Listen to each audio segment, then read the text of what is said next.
에스겔 37장 1절로 14절 말씀 함께 살펴보겠습니다. 먼저 1절로 3절입니다. 어제 함께 나눈 말씀을 통해 하나님은 바벨론의 포로로 살아가는 이스라엘 백성에게 구원과 회복을 말씀하셨습니다. 하나님께서는 그들로 다시 본토로 돌아가게 할 것이고 그들을 맑은 물로 정결케 할 것이며 그들에게 새 영과 새 마음을 주시겠다고 약속하셨습니다. 하나님의 이러한 약속은 이스라엘 백성에게 정말 놀라운 소식이었죠. 하지만 문제가 있었습니다. 그들이 직면한 현실 속에서 하나님의 약속은 너무 불가능한 것처럼 보였기 때문입니다. 그래서 하나님은 에스겔에게 환상을 보여주시면서 이스라엘을 어떻게 살려내고 어떻게 구원하고 어떻게 회복시키고 어떻게 그들을 다시금 하나님의 백성으로 삼으실지 환상을 통해 보여주십니다. 에스겔은 환상 중에 바싹 말라버린 뼈들을 보게 됩니다. 이스라엘의 현실을 보여주는 것이죠. 그 현실은 처참했습니다. 소망도 없고 희망도 없었습니다. 바로 그때 하나님께서 에스겔에게 질문하십니다. 인자야, 이 뼈들이 살 수 있겠느냐? 에스겔은 대답합니다. 오직 하나님만이 아십니다. 에스겔의 이 대답이 의미하는 바는 무엇입니까?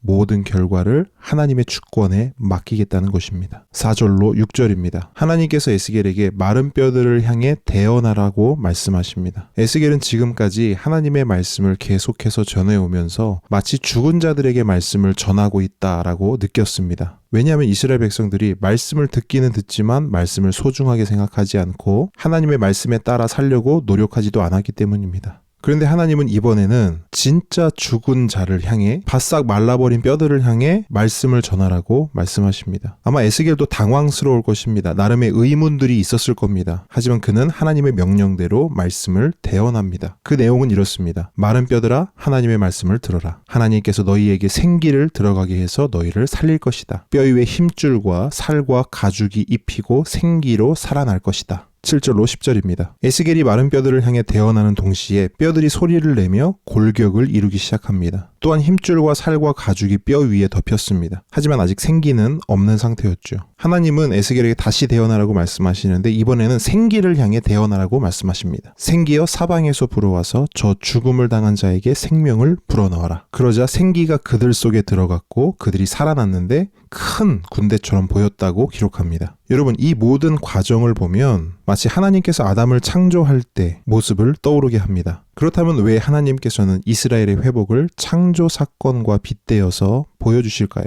그건 바로 이스라엘의 회복이 단순한 회복이 아니라 새롭게 재창조하는 것과 같은 온전한 회복을 의미하기 때문입니다. 자, 11절로 14절은 마른 뼈 환상에 대한 의미를 설명하고 있습니다. 마른 뼈들은 이스라엘을 의미합니다. 그들의 몸은 살았지만 이미 죽은 것과 다름없음을 보여주고 있습니다. 그래서 마른 뼈와 같은 이스라엘은 스스로 이렇게 고백합니다. 우리의 뼈가 말랐고 우리에게 아무런 희망도 없고 우리는 이제 망했다. 그런 그들을 향해 하나님께서는 이렇게 말씀하시죠. 아니다. 내가 너희들을 무덤에서 꺼내주겠다. 그리고 너희를 다시 이스라엘 땅으로 돌아가게 해주겠다. 그곳에서 너희 안에 새 영을 주고 새 마음을 주어 너희로 살아나게 할 것이다. 그런데 여러분, 하나님은 이 말씀을 하시면서 너희는 내 백성이다 라는 말씀을 2번이나 반복하십니다. 이스라엘이 지금은 비록 바벨론의 포로가 되어 모든 소망이 끊어진 마른 뼈 가득한 골짜기와 같은 삶을 살고 있지만 이스라엘은 여전히 하나님의 백성이기에 하나님은 반드시 그의 신실한 사랑과 그의 성실한 언약의 성취로 이스라엘을 무덤에서 꺼내 이스라엘 땅으로 돌아가게 할 것임을 너희는 내 백성이다 라는 말씀으로 표현하고 계신 겁니다. 그리고 가장 중요한 것은 하나님의 새 영을 그들에게 주어 그들로 다시 하나님의 하나님 되심을, 하나님 나라의 진짜 왕이 하나님이심을 알게 하신다는 겁니다. 오늘 말씀을 통해 우리가 알 수 있는 것은 무엇입니까? 몸은 살았으나 실상은 죽은 자들이 많다는 겁니다. 왜 그렇습니까? 하나님의 영과 하나님의 말씀이 그에게 없기 때문입니다. 반면에 전에는 마른 뼈 같았으나 이제는 오늘은 살아난 자들이 있습니다. 하나님의 영과 하나님의 말씀으로 지금 오늘을 살아가기 때문입니다. 예수님도 이와 비슷한 말씀을 하시는데요. 요한복음 3장 5절을 보면 예수께서 대답하시되 진실로 진실로 내게 이르노니 사람이 물과 성령으로 나지 아니하면 하나님의 나라에 들어갈 수 없느니라. 예수님께서 니고데모에게 하신 말씀인데요. 물과 성령으로 거듭나야 하나님 나라에서 하나님 백성으로 살 수 있다라고 말씀하시는 겁니다. 어제 함께 나눴던 말씀 중에 제가 성경의 핵심 주제를 말씀드렸는데요. 혹시 기억나시나요?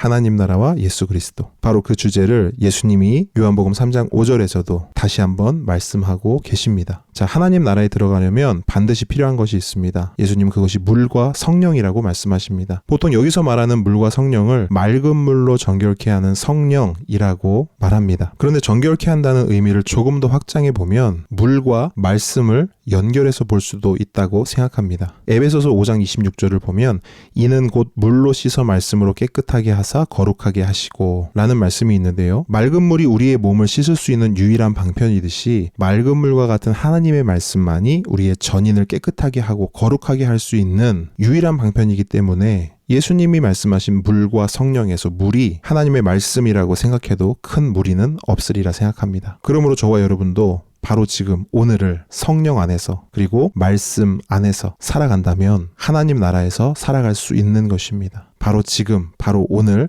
하나님 나라의 백성으로 하나님 나라를 살아가는 저와 여러분 되시기를 주님의 이름으로 축복합니다.